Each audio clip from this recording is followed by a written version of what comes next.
आज हम BSc first year था। फर्स्ट ईयर का पहली बुक है आपकी इंटीग्रल कैलकुलस, उसका चैप्टर 1 है डेफिनेट इंटीग्रल। वही आज हम यहाँ समझेंगे।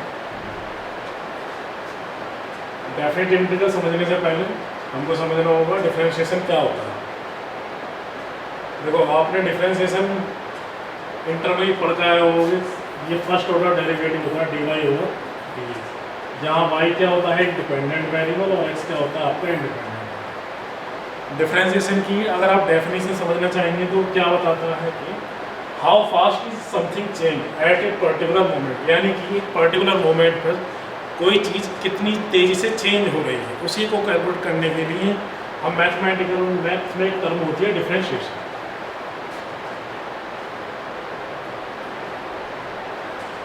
इसका अगर आप रियल लाइफ एग्जांपल समझना चाहेंगे डिफरेंशिएशन का, तो एग्जांपल आपके ये है। सपोज करो एक car is moving with a position function, इसका फंक्शन दिया हुआ है t cube plus 2t², where t is the time in second. Question क्या है यहाँ पर, what is the instantaneous velocity of the car at t बराबर 2, यानी ये पूछ रहा है t बराबर 2 पर कार की वेलोसिटी क्या होगी, स्पीड क्या होगी। ठीक है, तो ये आपको स्पीड का फॉर्मूला बताइए, चाल बराबर हमने समझा हो, देखा होगा, चाल बराबर स्पीड बराबर एक आप फॉर्मूला समझते हैं, चाल बराबर दूरी बटे समय। तो आपको निकालना है समय। समय के लिए क्या होगा, दूरी बटे चाल।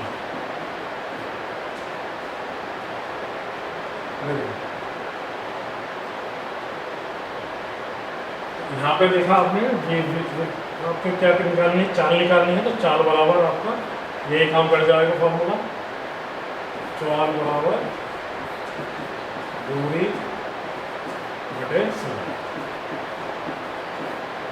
तो ds ओवर dt। अब आपका एस फंक्शन दिया हुआ है टी क्यू प्लस 2t², इसका आप डेरिवेटिव करेंगे टी के रिस्पेक्ट में, तो क्या आएगा 3t² प्लस के 4t। अब आपसे क्या पूछा है, टी बराबर 2 पे कितनी स्पीड होगी, तो आप टी की जगह पुट कर देंगे t इक्वल टू 2, तो यहाँ क्या हो जाएगा 20 मीटर पर सेकेंड। इसका मतलब क्या है कि कार जो है एक्चुअली 2 सेकेंड पर 20 मीटर पर सेकेंड की स्पीड से चल रही है।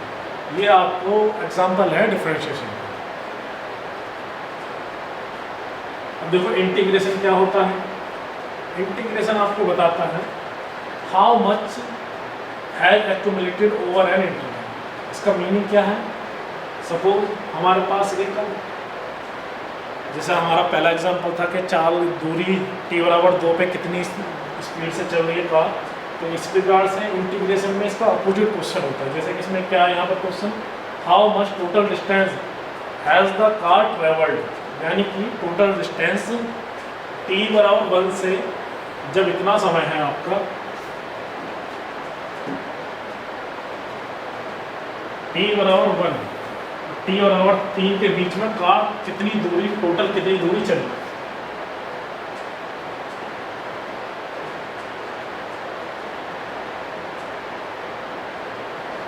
तो देखो टोटल दूरी यानी टोटल एक्यूमुलेटेड टाइम किससे निकालते हैं हम, इंटीग्रेशन से। टोटल डिस्टेंस कितना निकाला, इसमें कितनी दूरी चली। आपको किस समय क्या दिया होगा, t बराबर 1 से t बराबर 1 से t बराबर 3 तक कार टोटल कितनी दूरी चली। तो उसको कैलकुलेट करने के लिए हमारे पास क्या आता है, इंटीग्रेशन। इंटीग्रेशन की लोअर लिमिट क्या आ गई, t बराबर 1, और t अपर लिमिट आ गई t बराबर 3। dt आपको दिया ही था फंक्शन आपका क्या, 3t² प्लस के 4t और d। जब आप इसका इंटीग्रेशन सोल्व करते हैं तो टोटल मीटर्स इसमें आ गए, टोटल दूरी कितनी होगी 42 मीटर्स। तो आपको समझ में आ गया इसका मीनिंग क्या है, car has accumulated 42 meters of distance between t बराबर 1 एंड t बराबर 3। इसका मतलब क्या है, देखो डिफरेंशिएशन में तो क्वेश्चन बना है आपका ये कि कार की स्पीड t बराबर 2 सेकेंड पर कितनी रही, तो उसके लिए डिफरेंशिएशन। और ये क्या है कि इंटीग्रेशन में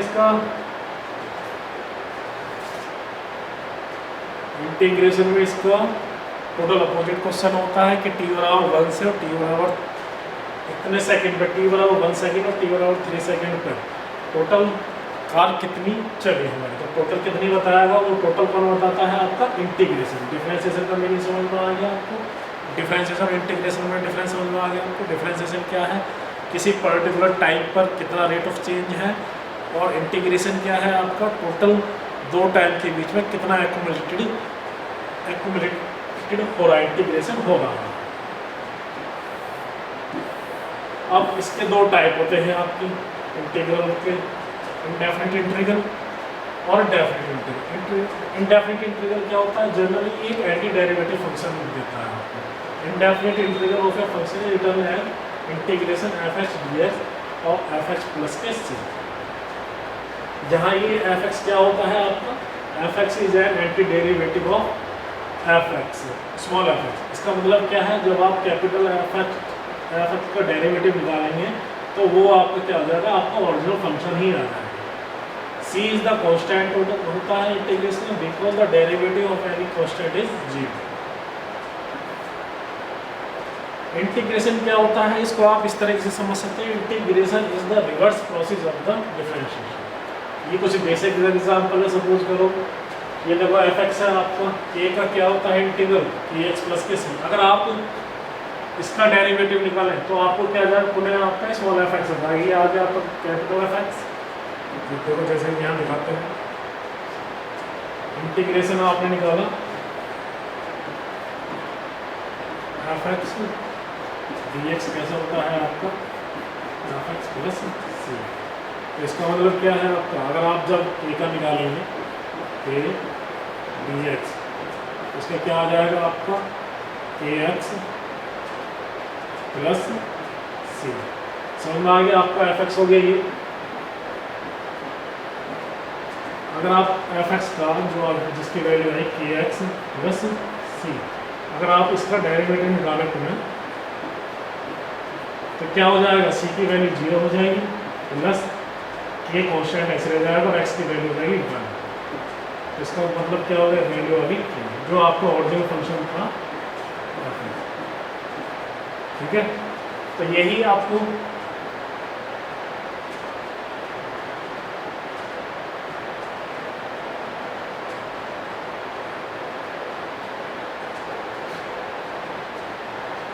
समझ में आ गया, यही इसको बता रहा था कि क्या होता है एंटी डेरिवेटिव ऑफ x का मीनिंग क्या है।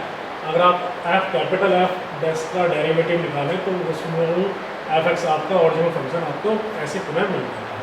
सिमिलर यहाँ देखेंगे तो कुछ एग्जांपल है, sin x का क्या होता है माइनस cos x का अगर आप जो ये आपका कैपिटल f(x) है इसका आप पुनः डेरिवेटिव निकालें तो आप ओरिजिनल फंक्शन पर चले जाएंगे। तो इसका मतलब क्या, इंटीग्रेशन क्या होता है, इसका reverse process of the differentiation. अब देखो ये एग्जांपल है, एग्जांपल 1 इसमें अगर आप देखो इसका इस फंक्शन का जो इंटीग्रेशन है ये मिलेगा x cube plus x square plus 5 है।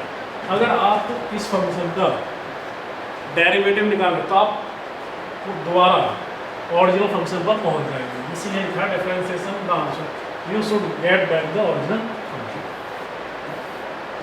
अब देखो डेफिनिट इंटीग्रल क्या होता है, डेफिनिट इंटीग्रल देता है आपको एक न्यूमेरिकल वैल्यू जो प्रेजेंट होती है किसी इंटरवल के बीच में a to b के बीच में। डेफिनिट इंटीग्रल कैसे मिलेगा आपको, देखो लिखा है definition, definite integral gives a specific numerical value instead of family of function. It is written as integral a to b f(x) dx।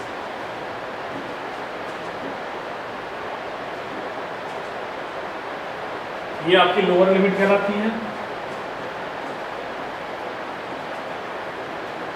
ये आपकी अपर लिमिट।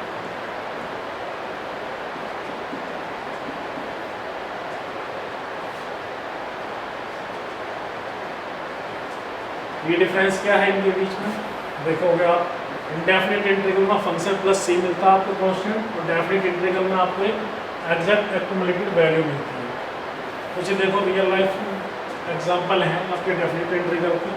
सिचुएशन समझना, सिचुएशन क्या है, आप ड्राइव कर रहे हैं कार को, तो वेरिंग क्वांटिटी क्या है, जब आप ड्राइव कर रहे हैं तो वेरिंग क्वांटिटी होती है आपकी speed, velocity.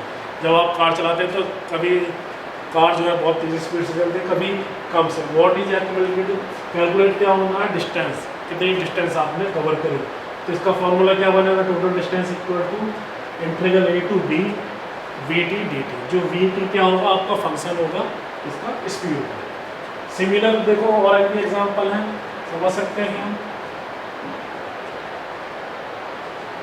Water flow into ए टैंक, इसका भी फंक्शन दिया हुआ है, इसको डेफिनेट इंटीग्रल से कन्वर्ट कर सकते हैं। पॉपुलेशन ग्रोथ में काम आता है, money in bank, heart beating, ये सब में की आइडिया क्या है, even if the rate is changing every moment, sometime fast sometime slow, the integral add up all the little contribution over the entire interval to give you the final total. Suppose करो जैसे हम car चलाते हैं, कभी आपकी speed slow ही car चलाने में, कभी स्पीड स्लो हुई, स्लो चलाई आपने, सपोज करो स्लो चला के नहीं 4 किलोमीटर कवर करा लिया और टाइम लगा आपको 20 मिनट्स, और जी हाई स्पीड पर चलाई, हाई स्पीड में आपने 10 किलोमीटर कवर कर ली 22 मिनट्स में। तो इंटीग्रल क्या होगा, इंटीग्रल जो होगा, इंटीग्रल टोटल आपकी डिस्टेंस बता देगा कि आपने इतने टाइम के बीच में इतने डिस्टेंस कवर कर ली। वो क्या करता है, इंटीग्रल छोटे मोटे चेंजेस को सबको कवर कर लेता है, समटाइम फास्ट समटाइम स्लो।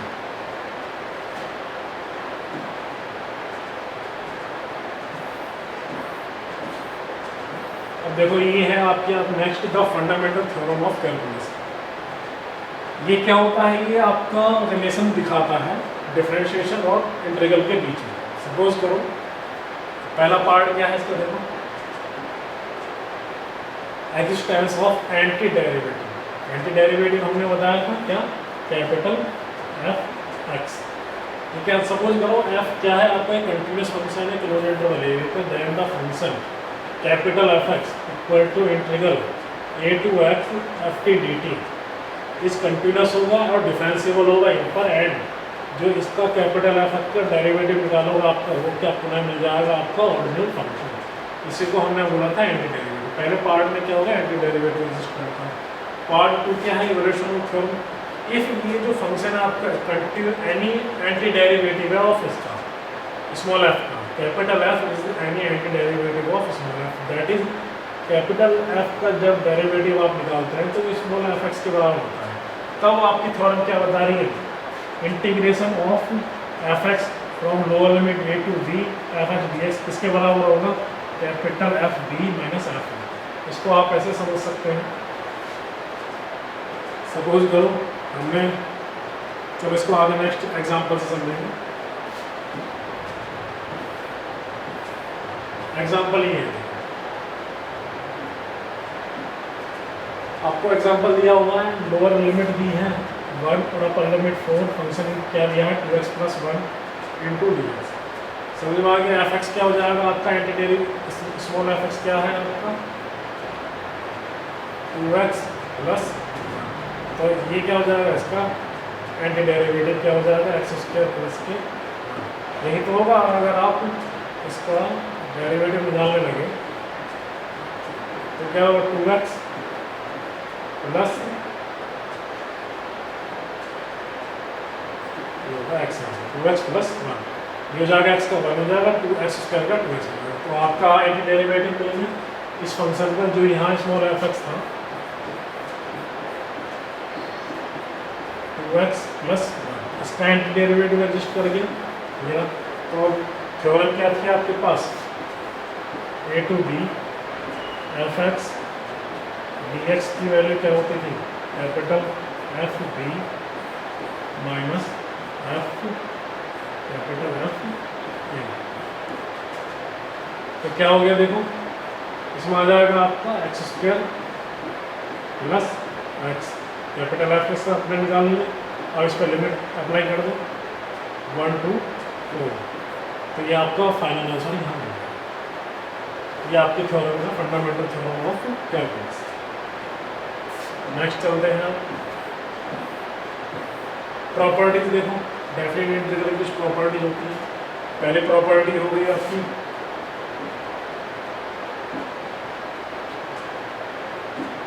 पहली आपकी लीनियरिटी। लीनियरिटी का मीन्स क्या है, आपका इंटीग्रेशन आपको अप्लाई करना दो फंक्शन पर। F x plus d x, f x plus g x, जहाँ इनके सी और डी क्या है कॉन्स्टेंट है करस्पॉन्डिंग। तो ये लीनियरिटी प्रॉपर्टी अलग अलग सेपरेट हो जाती हैं आपकी, सी कॉन्स्टेंट बाहर आ जाएगा एफ एक्स डी एक्स और integration of g x d x. ये आपकी लीनियरिटी प्रॉपर्टी। एडिटिव क्या होती है ओवर इंटरवल्स, सपोज करो आपके जो लिमिट दी हुई है इंटीग्रेशन की ए से सी के बीच में दी हुई है, ए से बी के बीच में दी हुई है, तो आप इसको ब्रेक कर सकते हैं। एक इनके बीच का कोई पॉइंट ले लेंगे, ए और बी के बीच को सपोज करो सी एक पॉइंट ले लेंगे, तो ये जो इंटीग्रल है इंटीग्रल ब्रेक हो जाएगा इन दो पॉइंटों पर। पहले ए टू सी जाएगा, ए टू सी फिर सी टू डी, जैसे कि यहाँ हुआ है ए टू सी और सी टू डी। ये होती है आपकी additive over intervals. Reversal limit क्या होती है, सपोज करो ए टू बी इंटीग्रल परफॉर्म करना है आपको, अगर आप इसकी लिमिट इंटरचेंज करना चाह रहे हैं तो आपका साइन माइनस का आ जाता है। ए टू बी से बी टू ए करेंगे तो साइन क्या आ जाएगा माइनस का, इंटीग्रल सेम आएगा। इंटीग्रल ऑफ जीरोज, जीरोज की वैल्यू जीरो होती है, ठीक है। नेक्स्ट क्या है, नेक्स्ट प्रॉपर्टी है आपकी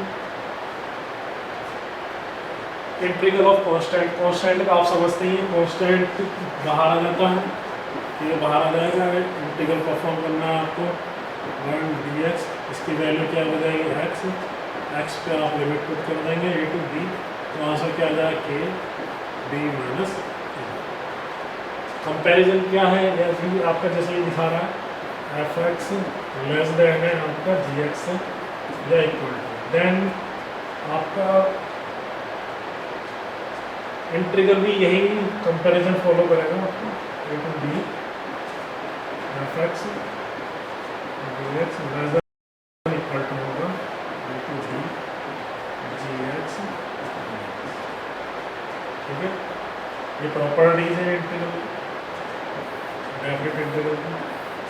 अब देखो ये इनके जो क्वेश्चन है इनको सॉल्व करने के लिए कुछ मेथड है, कुछ मेथड मैंने यहाँ लिखे हुए हैं, उसके अलावा और भी मेथड आपको बुक में मिल जाएंगे, बट इम्पोर्टेंट मेथड मैंने यहाँ पर लिखे हुए हैं। जो पहला मेथड है आपका वो है आपका सब्स्टिट्यूशन।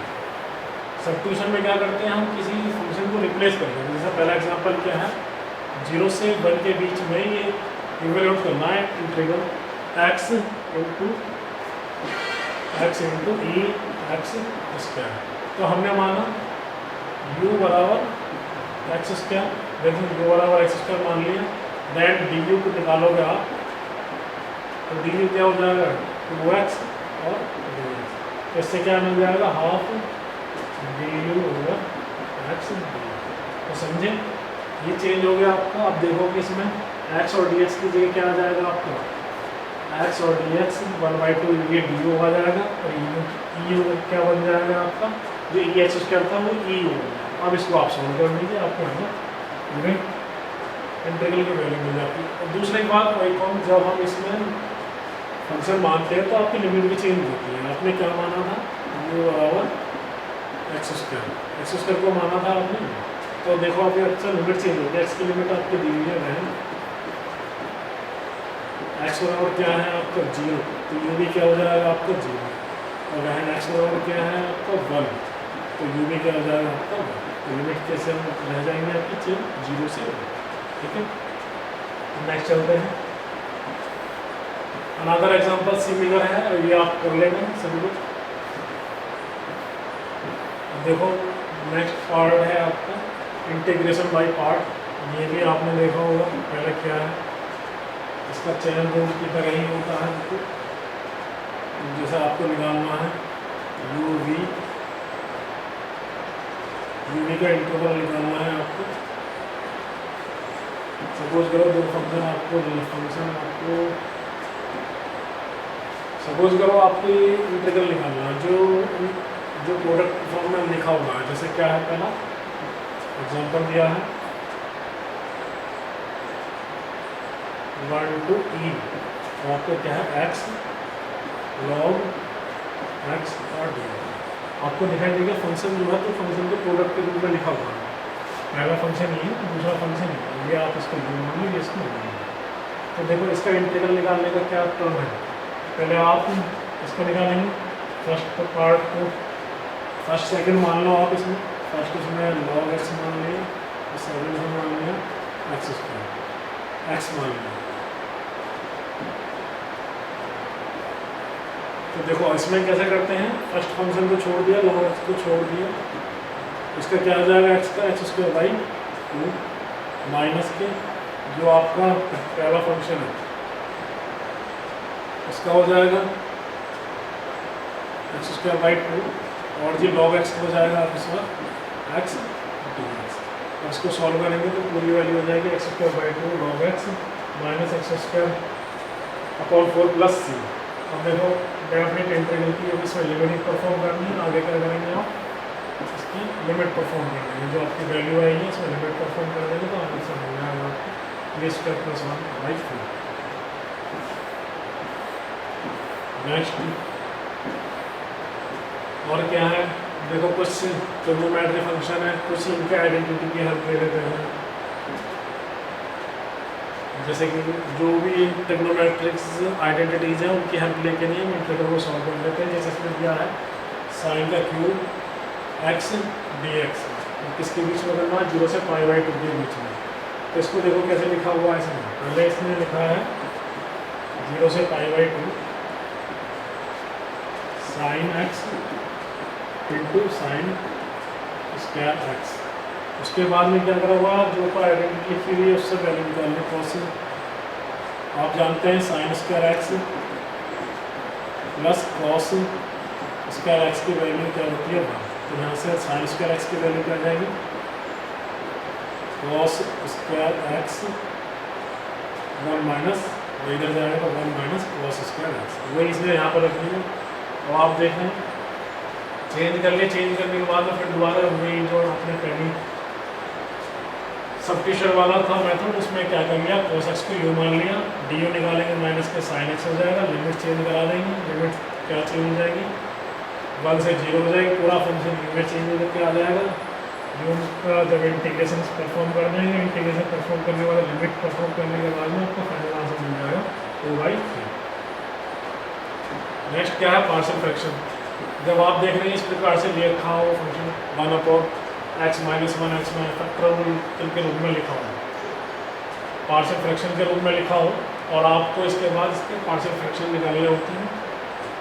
जैसे इसको इसका पार्शियल फ्रैक्शन परफॉर्म करने के बाद में आप जो है इंटर की बुक निकालें, इंटर की बुक में पार्शियल फ्रैक्शन के पूरे चैप्टर्स हैं, वहाँ से मेथड देखेंगे। तो इसको पार्शियल फ्रैक्शन में चेंज करने के बाद में क्या आएगा a upon x minus 1 b upon x minus plus.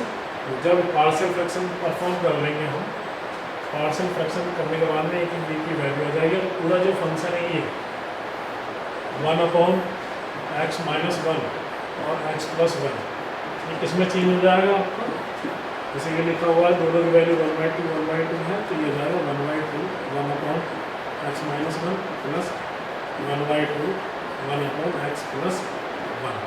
तो देखा 1/2 थ्रू आउट कॉमन आ जाएगा, तो इंटीग्रल किसमें आ गया 1 upon x minus 1 minus 1 upon x plus 1। अब आप जानते हैं इसका क्या हो जाएगा log x minus 1 log x plus 2।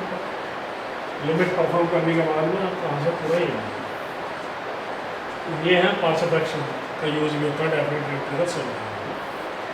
Next देखेंगे, तो नेक्स्ट है आपकी कुछ इवन और ओड फंक्शन। आप समझते हैं इवन एंड ओड फंक्शन क्या होता है। इवन फंक्शन का बोलते हैं, इवन फंक्शन की प्रॉपर्टी ये है यदि f ऑफ माइनस एक्स इसके बराबर जो एफ एक्स के, तो ये बोलते हैं हम इवन फंक्शन।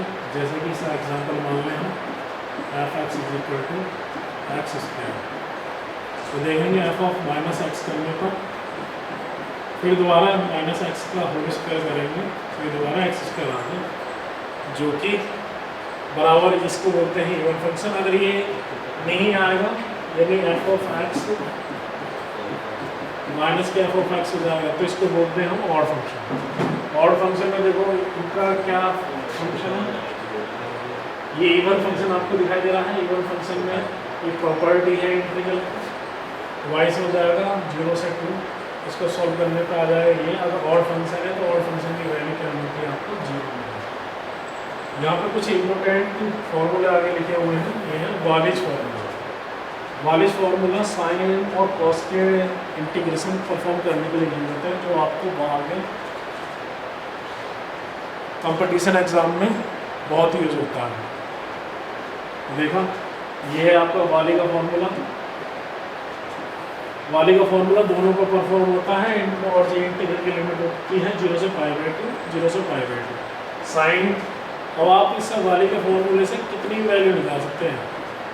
सपोज करो साइन की आपको निकालनी है 15 साइन एक्स dx, इसकी वैल्यू निकालनी, तो इसकी वैल्यू आप सब्स्टिट्यूशन से करते करते बहुत टाइम लगाएंगे, बट यही आपका वालिस का फॉर्मूला आपको बहुत हेल्पफुल होता है। देखो क्या है, साइन की power 2k factorial 2k - 1 factorial 2 × π/2। Just इसका फॉर्मूला कैसे बनेगा, 1 जो आपका 2k है, जो साइन की पावर 2k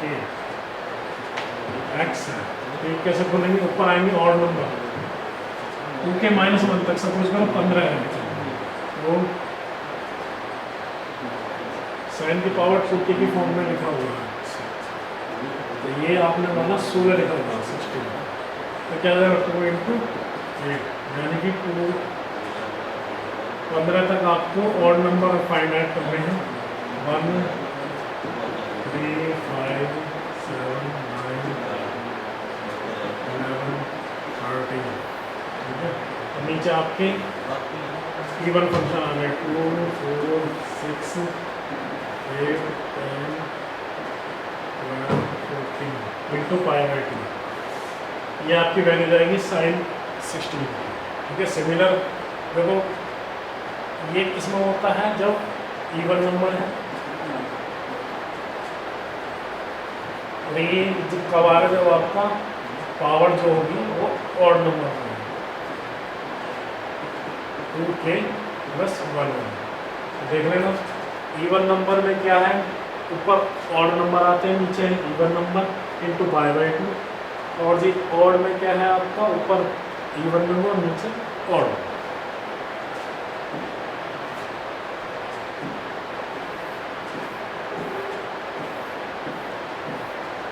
ये कुछ एग्जाम्पल है, जैसे हमने देखा साइन की पावर 4 करनी है, तो 4 कैसा आपका इवन नंबर में आपके ऑड नंबर ऊपर आएंगी, और आपके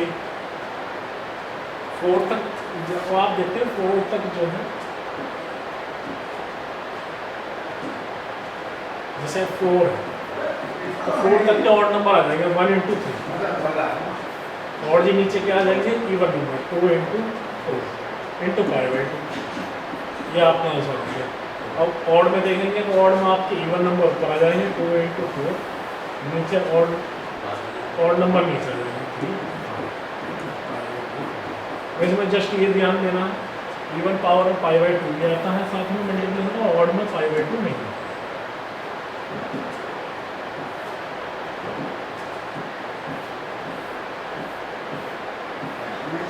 और ये देखो, ये कुछ जो है आपकी एप्लीकेशन है डेफिनेट से क्या क्या कर सकते हैं आप, तो एरिया अंडर द कर्व निकाल सकते हैं, डिस्टेंस एंड डिस्प्लेसमेंट, ये हमने आपको एग्जांपल पहले बताई थी।